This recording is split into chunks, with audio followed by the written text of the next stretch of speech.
ఏం సాకులు చెప్తున్నారు? ఇదంతా వాళ్ళు ఈరోజు అధికారంలో ఉండి కూడా చేయకపోవడానికి కారణం, చేయలేకపోతున్నందుకు కారణం మా నాయకుడు జగన్మోహన్ రెడ్డి గారని సాకులు చెప్తూ కాలయాపన చేస్తున్నటువంటి విషయం మీ అందరికీ తెలుసు. అలాగే ఇది ఏంటి అని ప్రశ్నిస్తే ఏ విధంగా అక్రమ కేసులు కట్టి అక్రమ అరెస్టులు చేసి ఏ విధంగా జైలు పాలు చేస్తున్నారో మనం చూస్తున్నాం. ఈరోజు మా చిలకలూరుపేట నియోజకవర్గానికి సంబంధించినటువంటి YSR Congress party social media activist అయినటువంటి దళిత ముద్దుబిడ్డ మా రాకేష్ని ఏ విధంగా అక్రమ కేసులు పెట్టి జైలుకి ఈడ్చారు అనేది మీరు చూస్తూ ఉన్నారు. దాని గురించి నేను వివరంగా చెప్తా. రాకేష్ని వారి కుటుంబ సభ్యులతో పాటు మా నియోజకవర్గ సభ్యులందరూ కూడా ఈ రోజున పరామర్శించడానికి రావడం జరిగింది. రాకేష్కి ధైర్యం కూడా చెప్పడం జరిగింది. ఒక్కసారి మనం ఏ విధంగా కూటమి ప్రభుత్వం వచ్చాక చక్కటి అందమైన కట్టుకథల్ని ఏ విధంగా అల్లి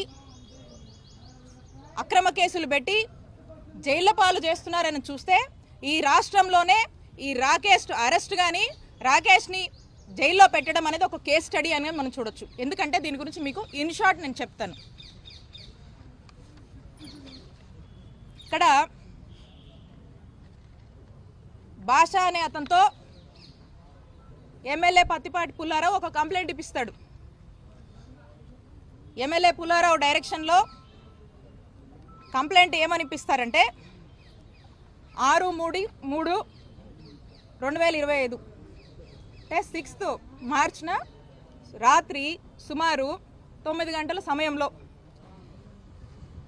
ఈ భాష కళామందర్ సెంటర్ మీదుగా వెళ్తుంటాడు. అప్పుడు వెళ్తున్నప్పుడు దారిలో ఈ దొడ్డ రాకేష్ గాంధీ, ఫణీంద్ర నాగిశెట్టి, దామిశెట్టి రామకోటేశ్వరరావు ఈ ముగ్గురు కూడా నలుపు రంగు డ్యూక్ బైక్ పైన వచ్చి నన్ను అడ్డుకొని అబ్యూజివ్ వర్డ్స్ని మెన్షన్ చేశారు. ఆ వర్డ్స్ నేను మెన్షన్ చేయట్లేదు ఇక్కడ అని మాట్లాడి అతన్ని ఏదో ఇష్టం వచ్చినట్టుగా మాట్లాడి ఈ ముగ్గురు కూడా ఈ భాష అనే అతన్ని చుట్టుముట్టి అందులో ఈ దొడ్డ రాకేష్ గాంధీ ఈ భాష ఫోన్ ఇవ్వమని ఇవ్వకపోతుంటే రాకేష్ గాంధీ జోబులో ఉన్నటువంటి కత్తిని తీసి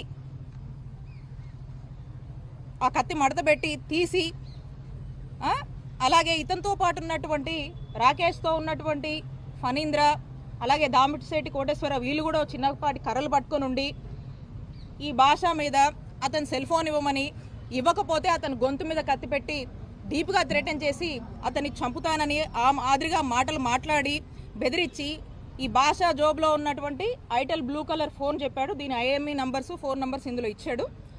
ఇక ఈ ఫోన్ని రాకేష్ గాంధీ తీసుకున్నాడని ఈ ముగ్గురు కూడా రాకేష్ గాంధీ, ఫణీంద్ర, ఈ కోటేశ్వరు ఈ ముగ్గురు కూడా ఈ భాషని అబ్యూజివ్గా ఇష్టం వచ్చినట్టు బెదిరించి తనని చంపే ప్రయత్నం చేశారని, దాంట్లో భాగంగా అటుగా ఆ పక్క నుంచి వస్తున్నటువంటి పిల్లికోటి, పఠాన్ సమదు, మధుమాల రవి వీళ్ళంతా ఈ జవాజీ బుచ్చిబాబు వీళ్ళంతా కూడా అక్కడి నుంచి చూసి అక్కడి నుండి వాళ్ళు పరారైనట్టుగా ఈ కథంతా అల్లారు.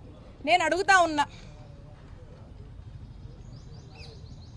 పోలీసుల్ని, ఈ కేసు కట్టినటువంటి సిఐని, ఇదంతా నిజమా? ఇదంతా నిజమా అని నేను సిఐని అడుగుతా ఉన్నాను. అంటే ఈ మధ్యకాలం మనం చూస్తూ ఉన్నాము ఏమనంటే BNS 111 సెక్షన్ ఆర్గనైజ్డ్ క్రైమ్ కింద సోషల్ మీడియా వాళ్ళ మీద కేసులు పెడితే కోర్టు వీళ్ళ మీద చివాట్లు పెడుతుంది వీళ్ళకి. అందుకని ఇక ఇదైతే కోర్టు ఒప్పుకోవట్లేదు కాబట్టి బెయిలబుల్ సెక్షన్స్ అయితే పెడితే కష్టము, నాన్ బెయిలబుల్ సెక్షన్స్ పెట్టాలని 308 కట్టాడు ఈ సిఐ. ఈ 308 అంటే ఏంటంటే ఎక్స్టార్షన్ సంబంధించి, అంటే డీప్గా థ్రెటన్ చేసి భయప్రాంతులకు గురి చేసి అని చెప్పి దాదాపుగా హత్య యత్నం చేశాడన్నట్టుగా ఇదైతే నాన్ బెయిలబుల్, ఈ సెక్షన్లు పెడితే రాకేష్ని ఫిక్స్ చేయొచ్చు అనేటువంటి ఒక ఉద్దేశంతో ఈ సెక్షన్లు పెట్టడానికి అల్లినటువంటి అందమైన కట్టుకది ఇది. అయితే దీంట్లో వాస్తవాలు చూస్తే, వాస్తవాలకు మనం కనుక వెళ్తే 9 గంటలకి కళామందిర్ సెంటర్ చిలుకలూరుపేటలో ఇది జరిగింది అని చెప్పి ఈ కట్టుకథ అల్లారు. దీనికి సాక్షాత్తం ఆధారాలు ఉన్నాయి. ఏమనంటే ఈ 9 గంటలకి ఇక్కడ చూడండి, ఈ 9 గంటలకి రాకేష్ అనే వ్యక్తి విజువల్స్, ఇతను గుంటూరు ఇంట్లో ఉన్నాడు. 9 గంటలకి ఇగో సీసీ ఫుటేజ్లో టైమింగ్ కూడా ఉంది చూడండి. 9 గంటలకి గుంటూరులో ఉన్నాడు. 9 గంటలకు గుంటూరులో ఉన్నటువంటి సాక్ష్యాధారాలు ఇవి. అంటే 9 గంటలకు గుంటూరులో ఉన్నాడు, కళామందిర్ సెంటర్కి ఎట్లా రీచ్ అవుతాడు, కళామందిర్ సెంటర్లో ఎలా తేలుతాడు? ఇదే కాదు, ఈ ముందు రోజు లేడు. ఈ కూటమి ప్రభుత్వం ఏర్పడ్డాక 9 నెలల నుంచి తనను రకరకాలుగా హింసిస్తున్నారని చెప్పి ఈ అబ్బాయి బయట ఉంటున్నాడు. అండ్ ఆ ముందు రోజు కూడా ఆ అబ్బాయి గుంటూరులోనే ఉన్నాడు. పైగా ఆ 2 రోజుల్లో కూడా నేను పాల్గొన్నటువంటి కార్యక్రమంలో, నేను అటెండ్ అయినటువంటి మీటింగ్స్లో మాతో పాటే ఫాలో అయ్యాడు. అలాగే ఇందులో మెన్షన్ చేసినటువంటి మరొకరు ఫణీంద్ర, ఈ ఫణీంద్ర నాగిశెట్టి అనేవాడు 9 అప్పుడు సెలూన్లో హెయిర్ కట్లో ఉన్నాడు. ఇది సెలూన్కి సంబంధించినటువంటి వచ్చినటువంటి ఫుటేజ్. మనకి 9 హెయిర్ కట్లో ఉన్నవాడు, ఫుటేజ్ అవైలబుల్ ఉంది, ఇంత ఎవిడెన్సెస్ ఉన్నాయి. ఎలా కళామందిర్ సెంటర్లో పార్టిసిపేట్ చేస్తారు దీంట్లో? అలాగే ఈ దామిశెట్టి కోటేశ్వర్ అనే అతను హైదరాబాద్లో ఒక ఉద్యోగం ఎత్తుకొని అక్కడే ఉంటున్నాడు. అక్కడ తన ఉద్యోగంలో ఆఫీస్లో ఉన్నాడు. దాని ఎవిడెన్సెస్ కూడా ఉన్నాయి. ఈ ముగ్గురు కళామందిర్ సెంటర్లో ఈ విధమైనటువంటి ఎక్స్టార్షన్కి పాల్పడ్డారని చెప్పి నాన్ బెయిలబుల్ సెక్షన్స్ పెట్టి ఈ విధంగా హింసిస్తున్నారు. కూటమి ప్రభుత్వం ఏర్పడిన దగ్గర నుంచి కన్నా మనం చూస్తుంటే ఇప్పటికీ 16 కేసులు ఈ రాకేష్ గాంధీ మీద వేరు ప్రాంతాల్లో ఎక్కడెక్కడో ఏవో కంప్లైంట్స్ అట ఇచ్చారట, ఉన్నాయట. అందుకని ఇప్పుడు ఇతన్ని హింసించాలంట.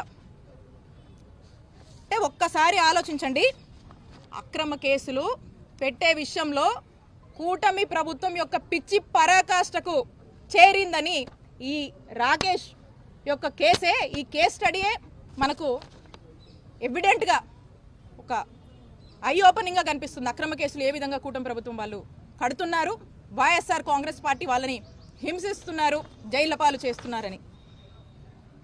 అయితే దీనికి సంబంధించి మనం చూస్తే ఒక్క ఆధారం కూడా, వీళ్ళు పెట్టినటువంటి ఎక్స్టార్షన్ కేసుకి ఒక్క ఆధారం కూడా లేకుండా ఎమ్మెల్యే డైరెక్షన్స్ మీదగా ఎమ్మెల్యే రాకేష్ గాంధీ నా టార్గెట్, ఏం చేస్తావో నాన్ బెయిలబుల్ సెక్షన్స్ పెట్టి తీసుకొచ్చి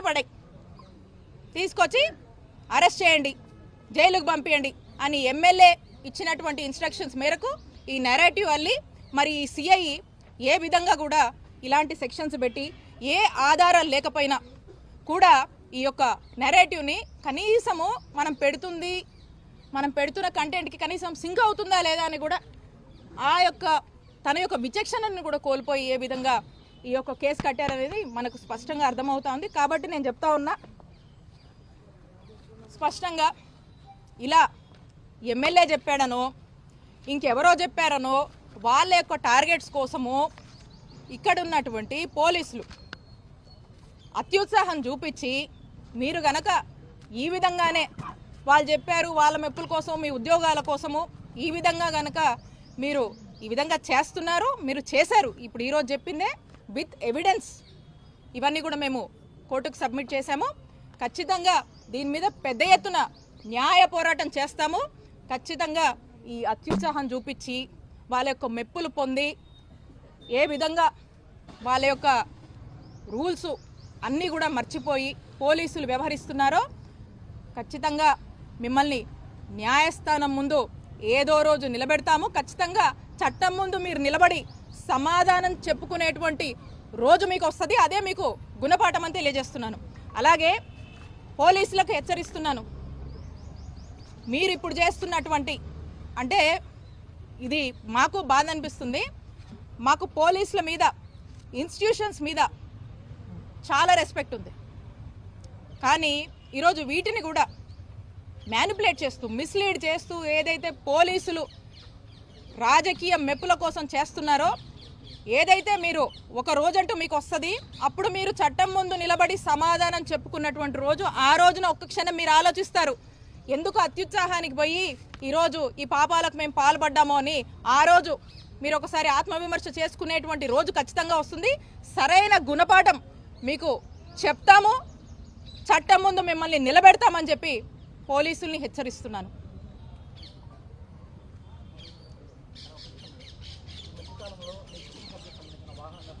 ఎస్, దాని మీద కంప్లైంట్ ఇవ్వడం జరిగింది.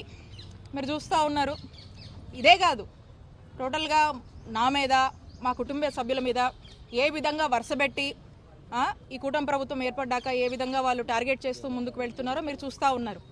సో నేను స్వయంగా ఒక కంప్లైంట్ ఇచ్చాను డీజీపీ గారికి, ఇక్కడ ఉన్నటువంటి అందరికీ. దాని మీద ఇప్పటి వరకు కూడా ఏమాత్రం కూడా రెస్పాన్స్ అనేది అవ్వలేదు. దాని మీద ఇంకా కూడా ఏమాత్రం స్పందించలేదు. మరి ఇలాంటివి అయితే మాత్రం స్పందించడానికి వాళ్ళకి చాలా టైం ఉంది. సో కాబట్టి ఖచ్చితంగా న్యాయ పోరాటం చేస్తాము. డే విల్ కమ్, డెఫినెట్గా they all will be answerable. Thank you.